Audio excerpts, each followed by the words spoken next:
because mentorship may sound huge, but the truth is, it takes little to be big. To learn more, volunteer, or donate, go to BeBigNow.org. Prashawn Jackson here for Bauer Underground, who has been serving local contractors and utility contractors all across the state since 1997. When you see the black and white trucks, you know the baddest dudes in the business have arrived. Bauer is currently looking for equipment operators, laborers, diesel mechanics, and aerial linemen. Join the brotherhood built on hard work, authentic people, and pedigree of success. Bauer, a family-friendly company who reminds you, go Big Red! Garage doors can break down or quit working at the worst times. At Doors Plus, they understand that a broken garage door sometimes means repair and not replace. Sometimes, all you need to make your door like new again is a few bolts, a realignment, or even a new balance. Trust the pros at Doors Plus to handle your garage door repair the right way so you can get on with your busy schedule. Visit them online at DoorsPlusLLC.com or give them a call today at 402-590-5800. Doors Plus, garage doors and more.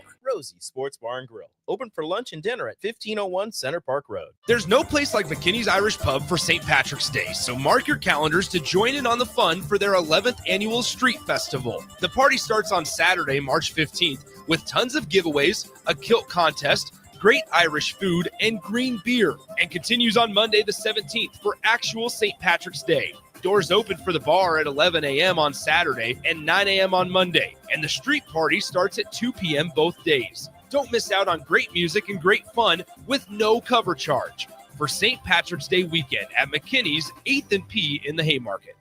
This is the Don't Punt Hour with former Nebraska receiver. Throwing over the middle, completes the pass. He's got speed to the end zone. Touchdown. 45 yards. And return specialist. This time he beats the kicker in one more. DeMornay Pierson-El. Only does the sideline have confidence in Pierson-El, but Pierson-El has confidence in Pierson-El. On 93.7 The Ticket and theticketfm.com. Powered by the Teammates Mentoring Program.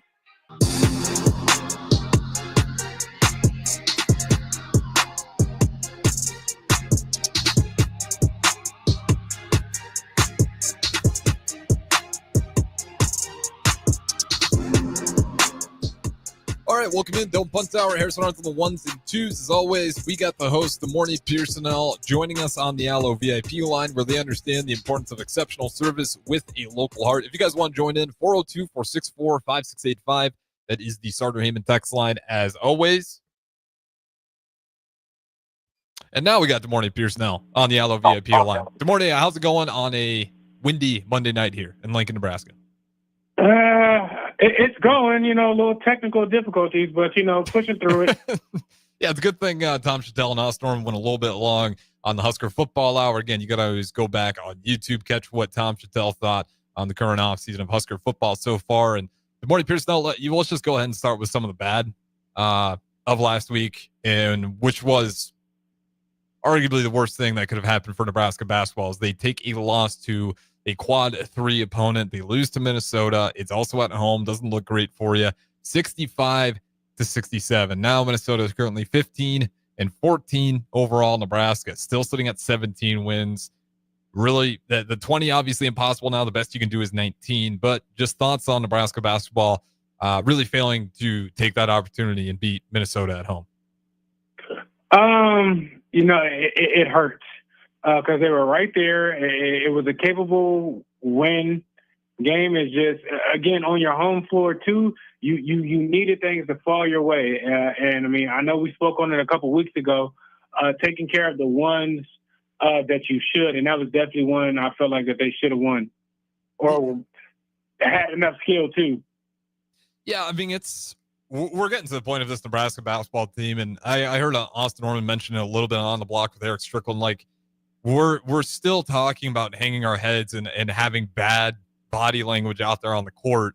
How concerning is that to you? Because that does feel like that should be figured out in the offseason. Worst case scenario, 3 weeks into the regular season. You hope you're done talking about body language. But we got 2 games left in the season, and that still seems to be a problem, is just kind of the head hanging, as Fred Hoiberg said in his press conference.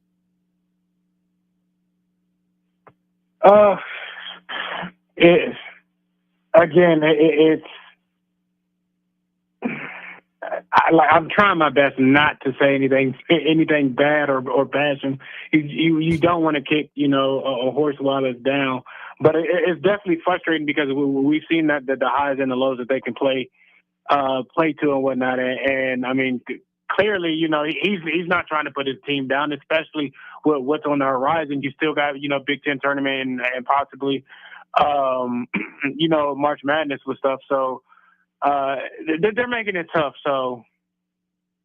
Yeah. And, to your point, you don't want to kick a horse when they're down, but at the same time, like maybe you kick the horse hard enough, it'll get up. It's getting to a point where there's 2 games left. Like there's got to be some sort of intensity, even some anger out there. And I do see it in guys like Juwan Gary. So don't get me wrong. I don't think this team is just selling out towards the end of the stretch here. They desperately want to win. I just can't put my finger on it quite possibly. We'll go through some of the key stats in this one. Shooting wise, Minnesota did have a good day. Part of that predicated to how Nebraska likes to play their defense, protect the paint at all costs.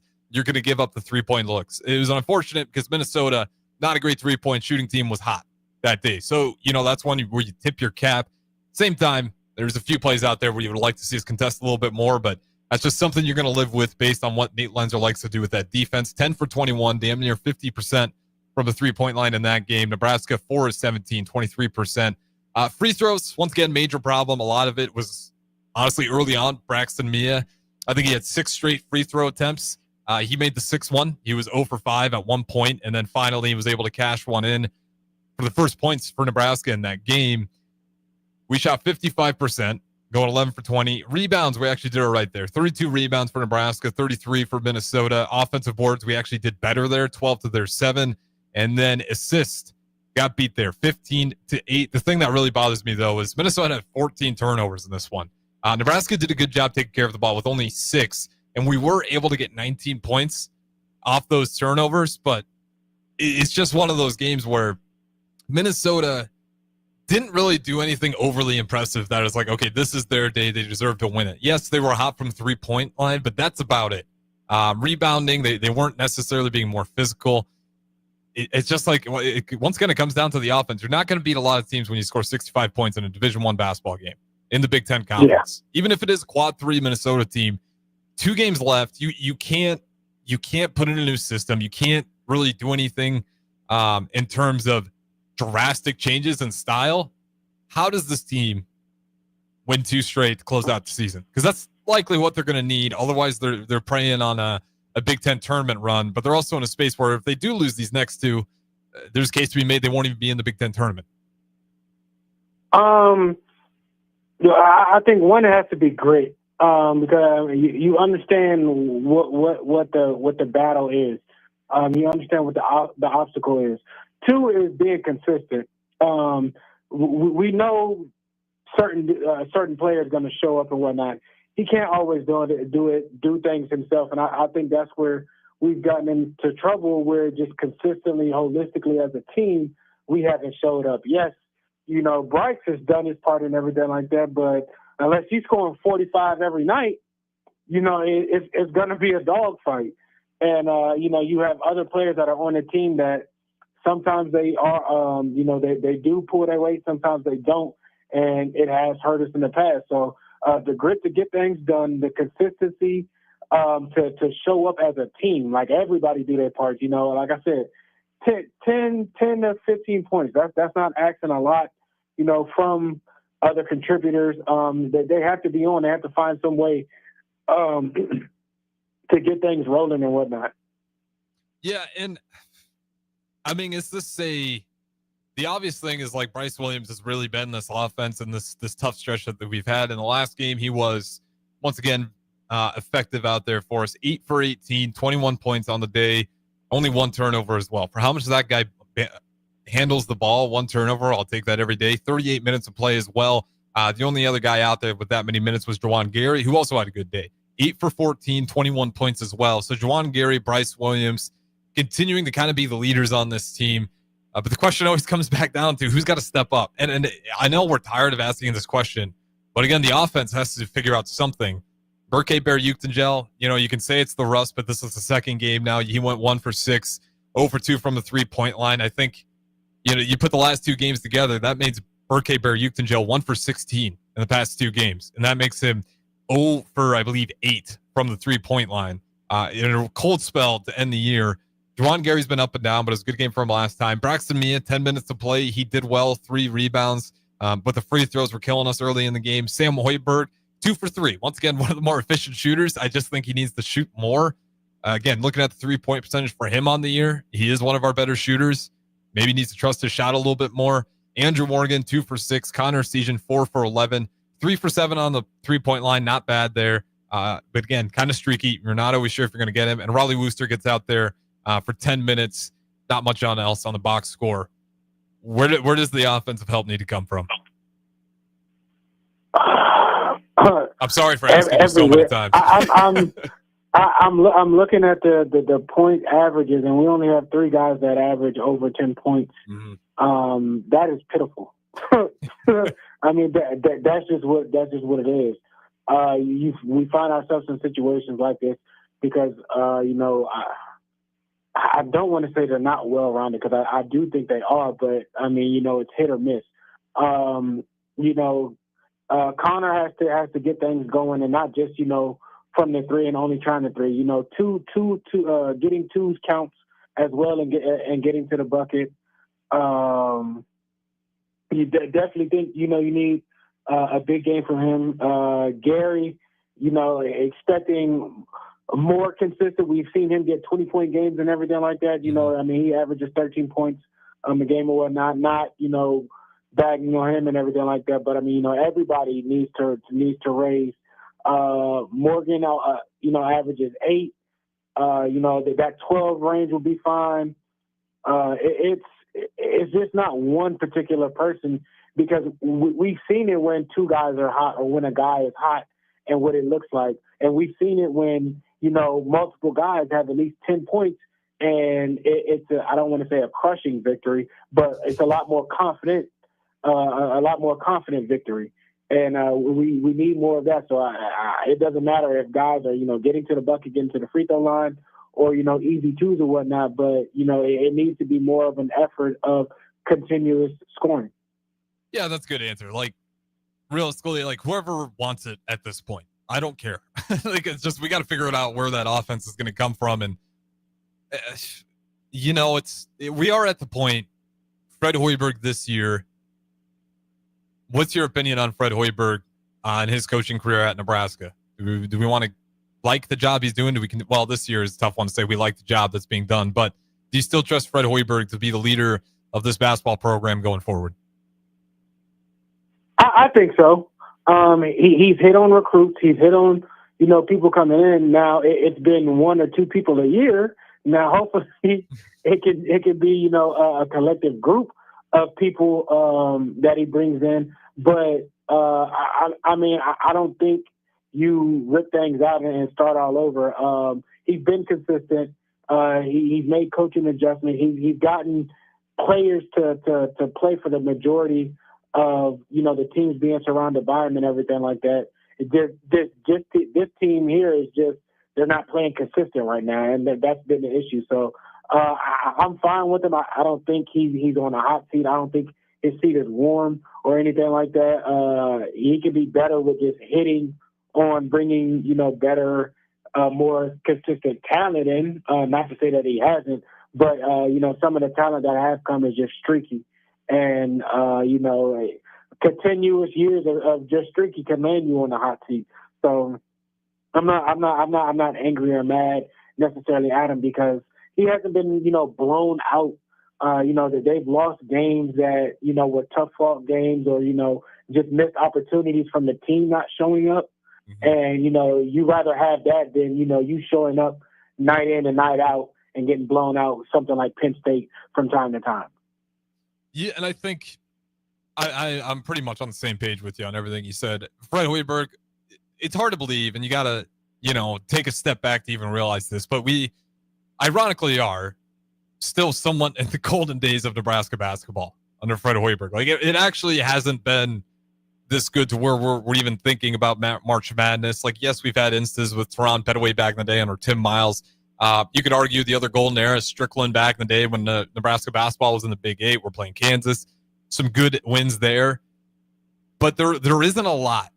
And this is one of those stretches where I know this year's been tough, but especially if you had last year to it and the year before that, like this was actually some of the better basketball that Nebraska basketball's ever played. So to move on from Fred Hoiberg now would be kind of a panic move.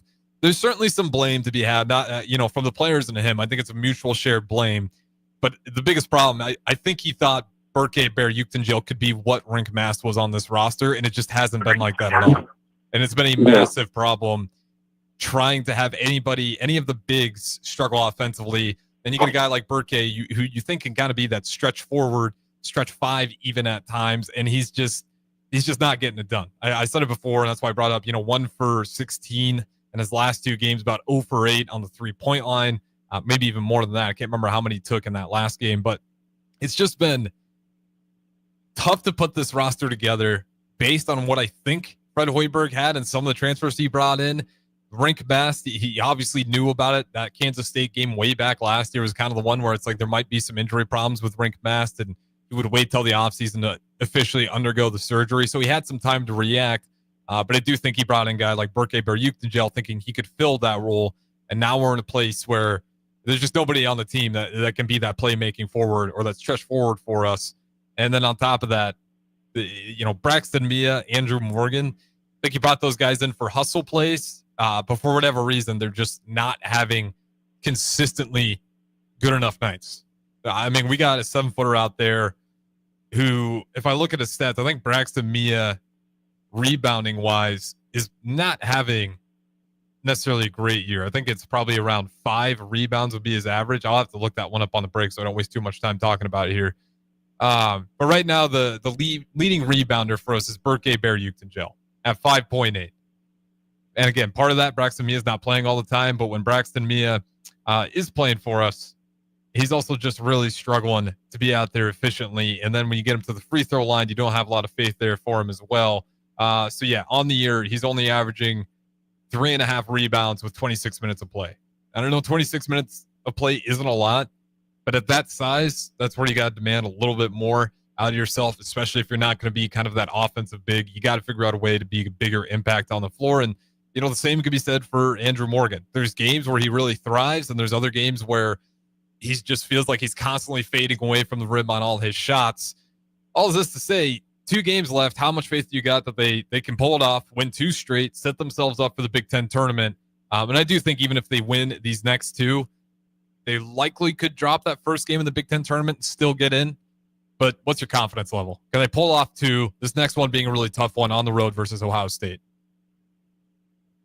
I think they can get it out. It's 2 very beatable teams. It's teams that we clawed with at. Even on the road as of late, we've won games and whatnot, and definitely with our backs kind of against the wall, kind of almost on the outside looking in. I think they snap out of it and definitely make some things happen. Yeah, I mean, you hope. They're going to feel some pressure, but it's been so bad. It's like at this point, I hope you play a little bit more free, because playing tight in these past 2 games hasn't done you any favors. It's done wonders on defense. And if there's one thing to give you hope about this Nebraska basketball team and that they can get it done, ironically, they actually don't need to improve their offense a ton. You would love for it to improve a ton, but because the defense has been so good, I mean, they held a ranked good Michigan team to under 50 points. That was a beautiful defensive showcase from Nebraska. Even versus Minnesota. Like, I know they scored 67, they won the game, but they were shooting 50% from 3, and they still only got away with 67 points on the day for their total because nothing inside was easy for them. So if they can hang on to that defense and just improve that offense enough, it is totally possible for them to win these next 2 games, give themselves a March Madness berth, and we don't have to be talking about the NIT. And nobody cares if you go win a March Madness tournament game. All the pain from the regular season and these losing streaks, nobody's going to ever talk about it again because the biggest thing will be Nebraska basketball will finally have that on their resume, that they have won a March Madness game. Because it's crazy. You think of teams like St. Peter's Peacocks making runs, the UMBC Golden Retrievers, the first team to knock off number 1 Virginia back in the day. Nebraska's got to shake that thing off. Do you think that ever how much, I should ask, does that hurt them when it comes to recruiting guys? When they look at Nebraska's history? I think it could play definitely a part in it. Along with, how many people have been pushed to the next level, along with, actually getting into the tournament. How many times there. So I definitely think that that's a piece of the puzzle, but it's just not that alone. Yeah, that's for certain. And then the hope is that Fred Hoiberg, I still think he's a great coach. It's pretty clear that most people respect him for being a brilliant offensive mind. And you do see a lot of sets that Nebraska runs on the baseline. That's always a really easy way to tell, how good is this coach drawing up plays on the fly and what he's seeing on the court and how they're choosing to defend. He's usually getting those guys pretty wide open looks. Whether they make them or not is to be said. How much blame goes on the players and how much blame goes on Fred Hoiberg for just this season alone?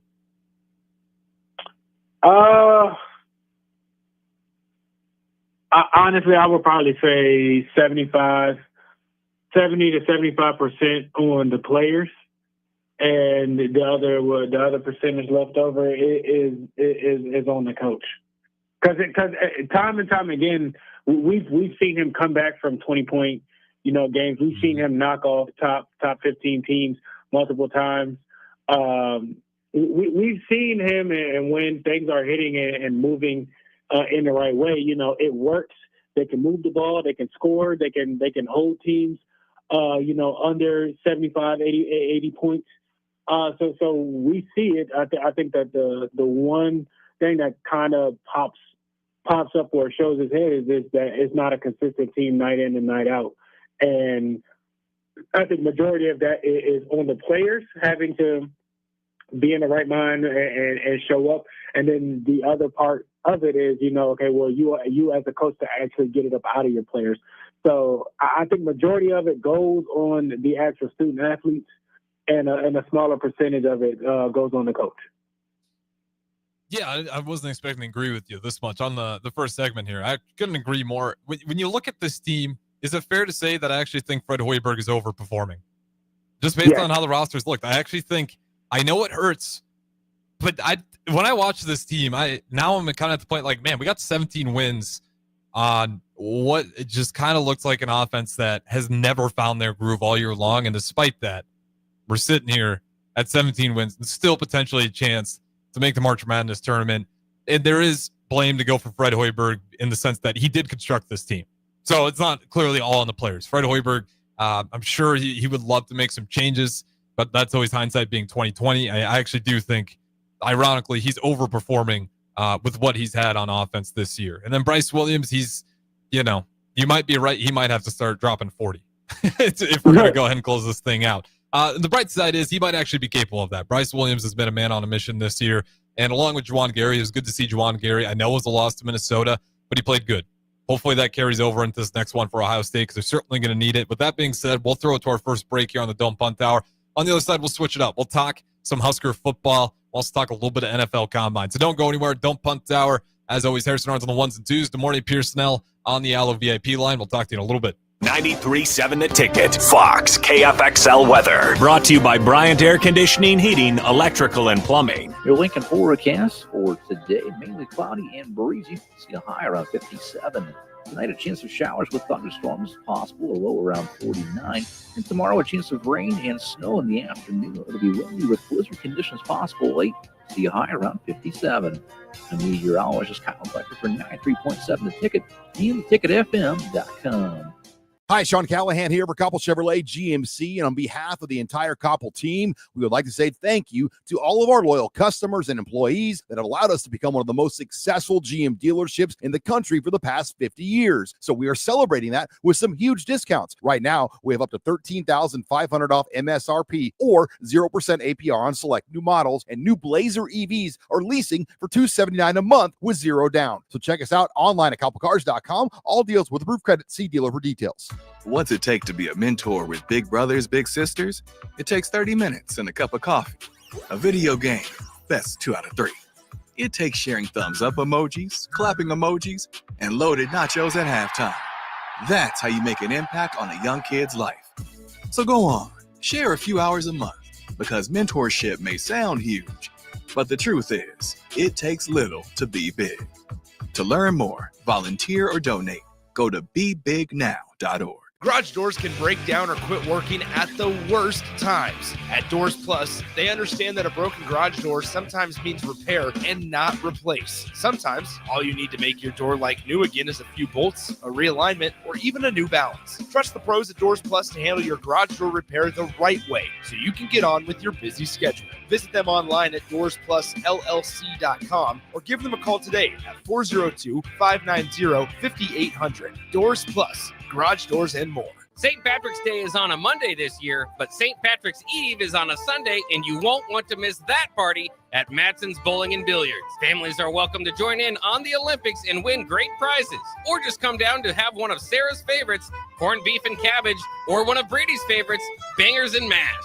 Plus, great music all afternoon from Crosby, Stills, Bangers and Mash. That's St. Patrick's Eve on Sunday, March 16th at Matson's Bowling and Billiards, just south of 48th and Holdridge. Hey there, fellas. It's your girl, Jordan, with Sartor Heyman Jewelry. Allow me to get a bit sappy. For women, jewelry isn't just a gift. It's a timeless symbol of love and appreciation. You have to get this right. No fleeting trends or gadgets will make the impact. Every time she wears it, every time she gets a compliment, you win. Trust me, guys. You'll get your money worth. Until next time, this is Jordan at Sartor Heyman Jewelry. Happy shopping, guys. Hello. Angela, we have to break up. But why?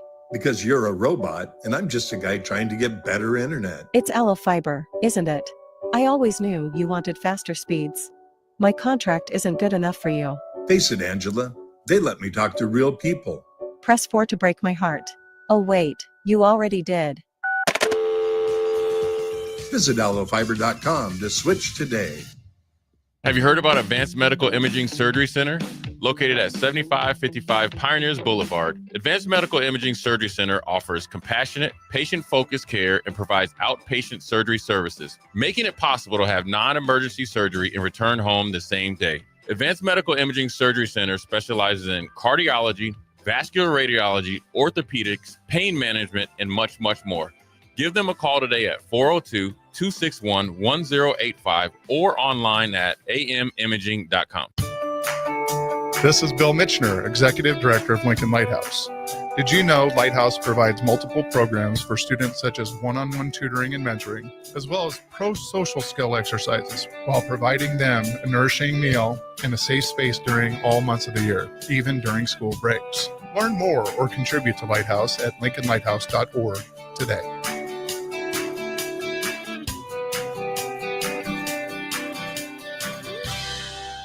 Rosie Sports Bar and Grill. Open for lunch and dinner at 1501 Center Park Road. In every office, there's two types of people. There are those who bring in bagels and those who eat the bagels that someone else brought in. Everybody likes the first person. Be that first person. Weekday mornings at 7:30, you have a chance to win a business box of bagels from Bagels & Joe. All you have to do is shut up, Sipple. 2 questions for you, 2 for Sip. Win, and the bagels are yours. Lose, well, you don't want to lose. You lost Monday, you lost Wednesday, you're a loser. Shut up, Sipple. Weekday mornings at 7:30, brought to you by Bagels & Joe. Wrestling fans, it's time to elevate your game, just like Stevens & Smith Construction does for your concrete needs. As your full-service concrete contractor, we deliver solid results every time. From singles to doubles, fighting for inside position to scrambling reversals, we know how to pin down quality and slam expectations. Stevens & Smith Construction, a proud sponsor of Takedown Tuesdays on 93.7 The Ticket, where Husker wrestlers bring you all the action. Don't stall, Stevens & Smith Construction is here to help you build a concrete foundation for the win. Check us out at www.stevensandsmith.com because stalling is a penalty and winning is the only option. This is the Don't Punt Hour on 93.7 The Ticket and theticketfm.com. Powered by the Teammates Mentoring Program. Here is your host, DeMornay Pierson-El.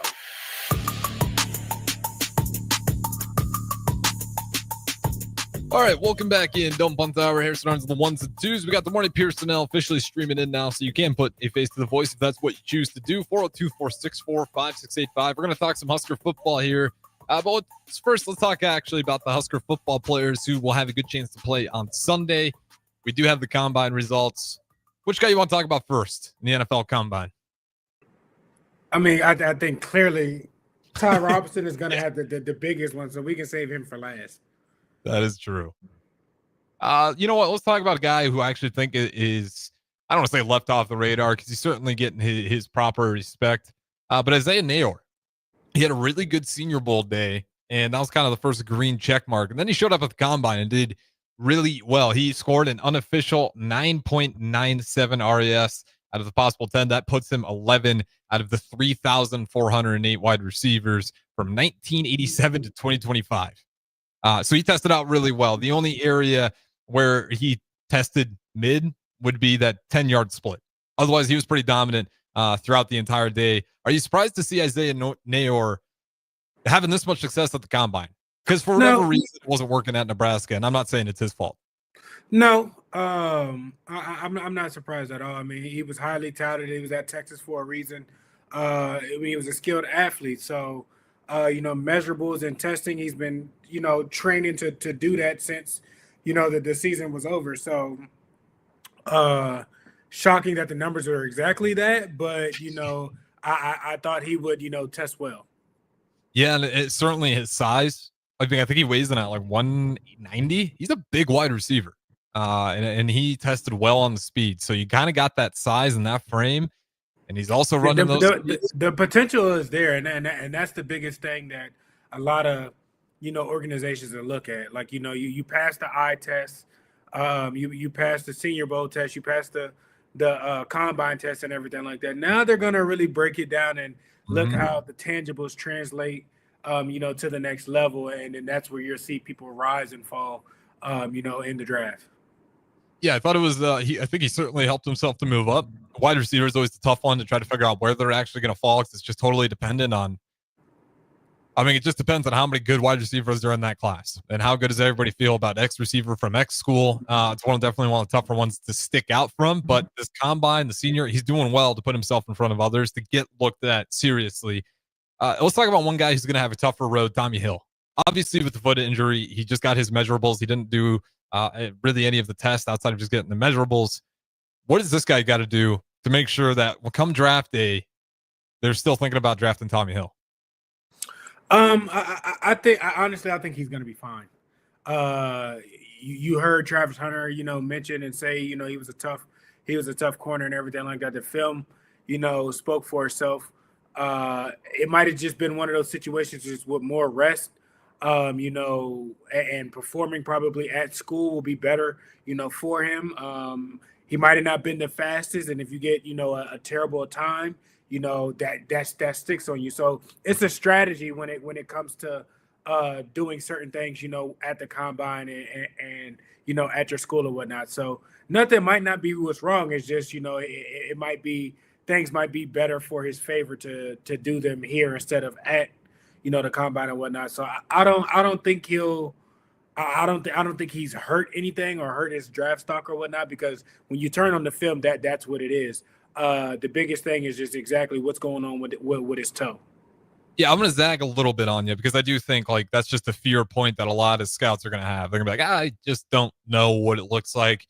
The question is, should he run at the Husker Pro Day? To get that out there, because I think by then, obviously if he's healthy, like if he's still 70%, he's only going to hurt himself. But if he's healthy to go, I think he should definitely go run and make himself seen at that Husker Pro Day. Thoughts on that? It just depends on what his draft grade is. You don't want to put bad things out there. You don't want to necessarily tip, your hand. So him being at the Combine, I'm pretty sure you had all 32 teams, doctors looking at it, or, 15 teams, doctors or training staff, looking at it and seeing exactly, what the issue is. So they're going to know, the pros and cons of it. If he runs or not, I don't think that will necessarily hurt him. If he's been honest about, I just don't feel comfortable with it, or I'm just not at where I'm at, or, I just didn't want to run at the Combine because, the laser won't be my friend. Yeah. So it depends on where his agent has him going at, what his draft stock is. But I don't think not running will would do drastic damage, because at the end of the day, that's only a piece of it. They turn on the film, and if you play faster in your film than a 40, they don't care about that. Yeah, and to your point, when you got arguably the number one prospect in this entire draft, saying that you were one of the toughest guys to deal with, that bodes pretty well for yourself. And the Heisman Trophy winner, like, yeah, he almost ran away with every award just about. So for the fact that, and he was getting everybody's best shot, and for him to put it out there that's what it was.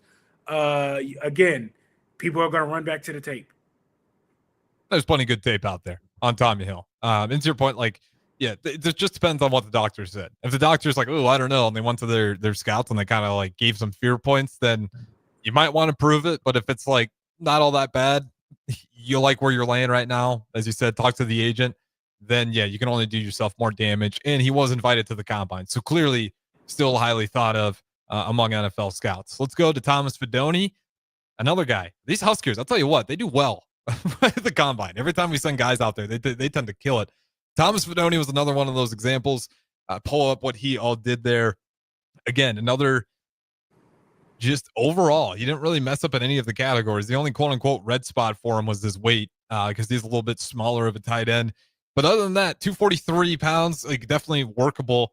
And then he killed the vertical. I got a 35-inch on the vertical. His speed, he ran a 4.7 40-yard dash.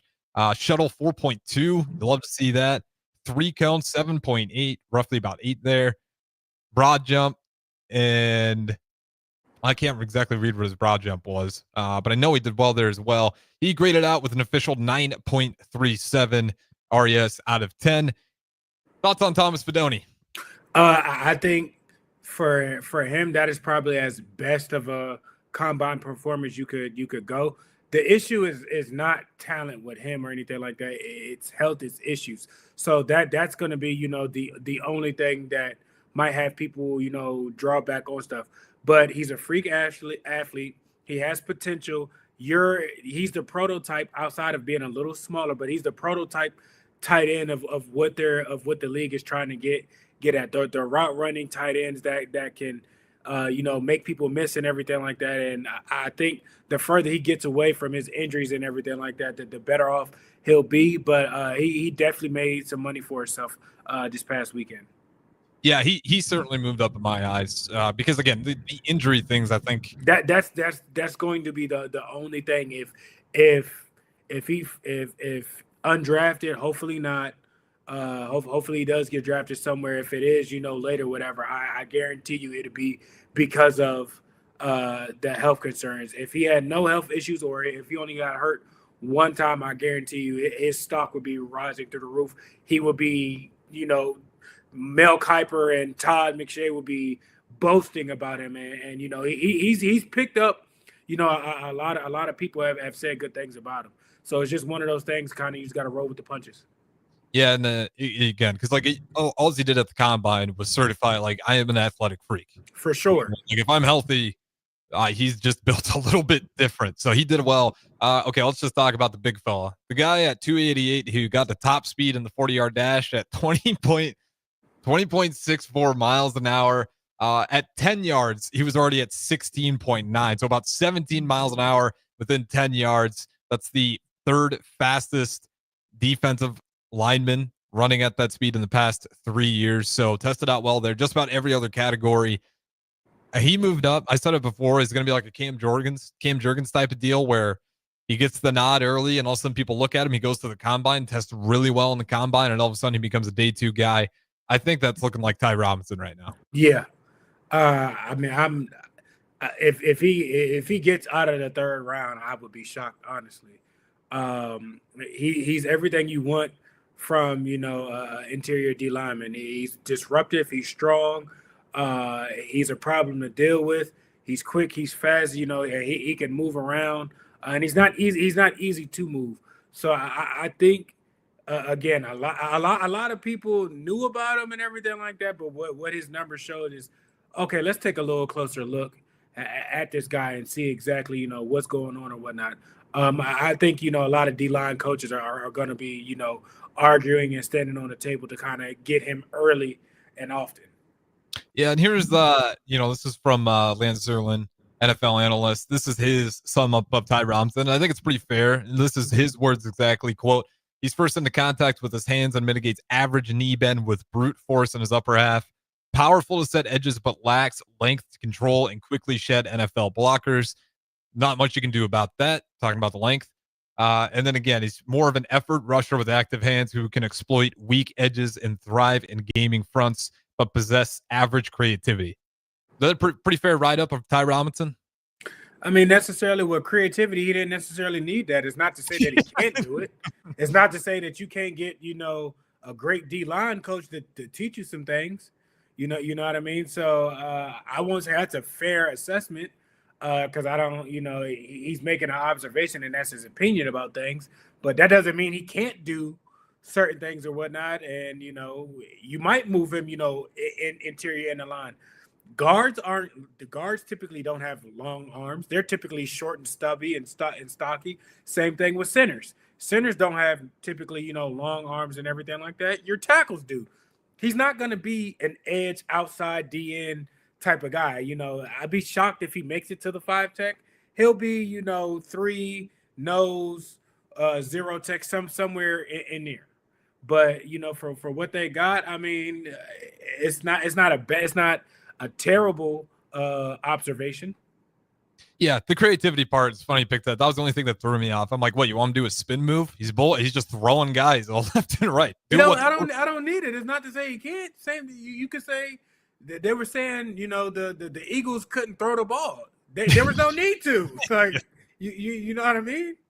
Yeah, and that's exactly where I landed on that. He does say he thinks he's a pro for years to come, though. So he did give a nice little cherry on top. Like, despite that write-up, he's like, this guy looks like a pro for years to come in the NFL. So with that being said, we'll go ahead and throw it to break. On the final side, we'll talk a little bit on some of the coaches' comments, in particular Matt Rule. He's been a little more active in the media. We'll talk about that next. Don't punt hour to Morty Pierson-El, Harrison Arns. Don't go anywhere. Hey Husker Nation, this is Todd Euler, two-time national champion, here to talk to you about Window World Lincoln. At Window World, we specialize in replacement windows, doors, siding, and roofing. Whether you're looking to enhance the beauty of your home or increase its energy efficiency, we've got you covered. And here's the best part. We offer the best for less. Our team is dedicated to providing top quality products and exceptional service at affordable prices. We want to earn your business and make your home improvement dreams a reality. So why wait? Contact Window World Lincoln today at 464-7313 or visit our website at WindowWorldLincoln.com. Window World Lincoln, where quality meets affordability.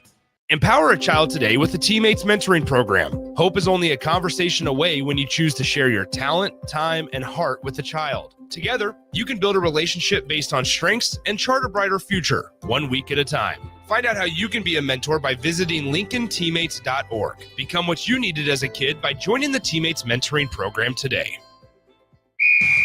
Wrestling fans, it's time to elevate your game, just like Stevens & Smith Construction does for your concrete needs. As your full-service concrete contractor, we deliver solid results every time. From singles to doubles, fighting for inside position to scrambling reversals, we know how to pin down quality and slam expectations. Stevens & Smith Construction, a proud sponsor of Takedown Tuesdays on 93.7 The Ticket, where Husker wrestlers bring you all the action. Don't stall, Stevens & Smith Construction is here to help you build a concrete foundation for the win. Check us out at www.stevensandsmith.com because stalling is a penalty and winning is the only option. There's no place like McKinney's Irish Pub for St. Patrick's Day, so mark your calendars to join in on the fun for their 11th annual Street Festival. The party starts on Saturday, March 15th, with tons of giveaways, a kilt contest, great Irish food, and green beer, and continues on Monday the 17th for actual St. Patrick's Day. Doors open for the bar at 11 a.m. on Saturday and 9 a.m. on Monday, and the street party starts at 2 p.m. both days. Don't miss out on great music and great fun with no cover charge for St. Patrick's Day weekend at McKinney's 8th and P in the Haymarket. MWA Pro Wrestling returns to Lincoln Friday night, March 7th at the First Avenue Social Hall. And in Beatrice at the Beatrice Auditorium on Saturday night, March 8th at 7 p.m. Don't miss 2 huge shows. Visit Facebook.com/MWA Pro Wrestling for more information. Tickets are on sale for both events. Friday night, March 7th, 7:30 p.m. First Avenue Social Hall in Lincoln. Saturday night, March 8th at the Beatrice Auditorium, 7 p.m. Brought to you by 10 Pins Fun Center, Felipe Electric, and Stone Hollow Brewing Company. Garage doors can break down or quit working at the worst times. At Doors Plus, they understand that a broken garage door sometimes means repair and not replace. Sometimes, all you need to make your door like new again is a few bolts, a realignment, or even a new balance. Trust the pros at Doors Plus to handle your garage door repair the right way so you can get on with your busy schedule. Visit them online at DoorsPlusLLC.com or give them a call today at 402-590-5800. Doors Plus. Garage doors and more. Are you ready for a new opportunity? Check out Sandhills Global. Join a dynamic team where your skills are valued and your career can soar. We offer full-time positions with a 4.5-day work week, competitive pay, excellent benefits, and a positive work environment. From IT and marketing to sales and finance, we're looking for talented individuals just like you. Apply today at sandhills.jobs and take the first step towards an exciting future. That's sandhills.jobs. Don't wait, apply now. The dangers of secondhand smoke are well known, but what about secondhand aerosol, which is created when using e-cigarettes? Science already shows a secondhand aerosol can contain nicotine, heavy metals, and cancer-causing agents. Eliminating exposure to secondhand aerosol is an important step to keeping everyone safe. Breathe easier knowing the facts. For help quitting, call the Nebraska Tobacco Quit Line, 1-800-QUIT-NOW, 1-800-784-8669. Paid for by Tobacco Free Nebraska. Aired with the Nebraska Broadcasters Association and this station. Hey there, fellas. It's your girl, Jordan, with Sartor Heyman Jewelry. Allow me to get a bit sappy. For women, jewelry isn't just a gift. It's a timeless symbol of love and appreciation. You have to get this right. No fleeting trends or gadgets will make the impact. Every time she wears it, every time she gets a compliment, you win. Trust me, guys, you'll get your money worth. Until next time, this is Jordan at Sartor Heyman Jewelry. Happy shopping, guys. Nebraska Veterans Aid is here for veterans and dependents facing unforeseen financial emergencies. Get assistance with food, fuel, shelter, clothing, transportation, and even funeral and medical expenses. If you're a veteran facing a financial emergency, apply for Nebraska Veterans Aid through your county veteran service officer. Learn more at veterans.nebraska.gov/NVA. Sponsored by the Nebraska Department of Veterans Affairs, aired with the Nebraska Broadcasters Association and this station. Rosie Sports Bar and Grill, open for lunch and dinner at 1501 Center Park Road. This is the Don't Punt Hour on 93.7 The Ticket and theticketfm.com. Powered by the Teammates Mentoring Program. Here is your host, DeMornay Pierson-El. All right, welcome back in the final segment, Don't Punt Hour. As always, you guys can always join in. Sorry, in the text line or via the stream. Finish things on a light note. Here's something I thought was pretty amusing. If anybody caught the entire Pat McAfee show interview where Matt Rule hopped on, there's a moment in there that was pretty funny that I don't know if a ton of people have talked about yet. I saw it on Twitter. But Matt Rule went to war against TikTok a little bit. He had a situation where he discovered through TikTok, he had to download it, and he saw multiple athletes of their football players doing TikToks, which had no problems with, but then he saw one that was doing it in the facility, which is apparently a big rule, a big no-no. So Matt Rule had to work out with the strength and conditioning program where the freshmen during wall sits would have to break out and do TikTok dances, I think like every 10 seconds. And then they had a lot of the guys pushing plates, and on those plates, they put on a bunch of social media stuff, quote, the stuff that they love to see. Thoughts on Matt Rule, kind of having some fun with it, but also setting the law straight that TikTok does not belong in the football facilities here at Nebraska. I ain't mad at it. Like, I mean, it's funny. It's a bit petty, but I mean, again, if the rule was the rule, I mean, you know, I mean, it is what it is. These are his adopted kids. You know, kids are going to break the rules. They're going to try their hand with certain things and whatnot. So, I mean, it's all team bonding. It's not anything bad. Yeah, that's kind of the way I read it. I was like, what a masterful class way to get in front of it and still have it be kind of fun. Like, I can imagine, despite those freshmen having to do TikTok dances during the wall sits, they're probably having a pretty good time laughing about it. Especially probably. It'll make good memories. Exactly.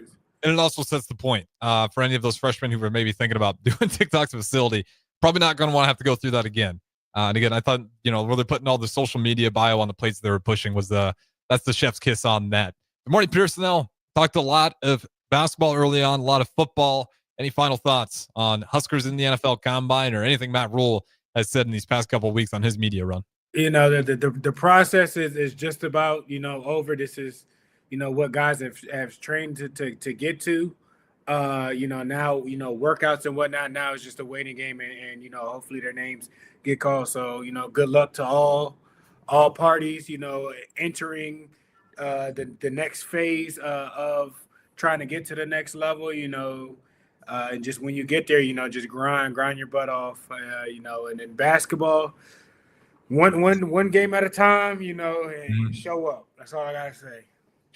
Yeah, and I think that's all you need to say at that point. For Husker basketball, they know it as well. They just got to show up, play a little bit more loose. And for Husker football, absolutely. And we'll still have some guys that'll get a good shot to get some eyes on them for the Husker Pro Day, and we'll certainly talk about that one as well. Appreciate you guys listening as always. This has been the Don't Punt Hour. That's the morning Pierson-El. I'm Harrison Arns, but don't go anywhere. Spare time, a couple of Husker bowlers up next.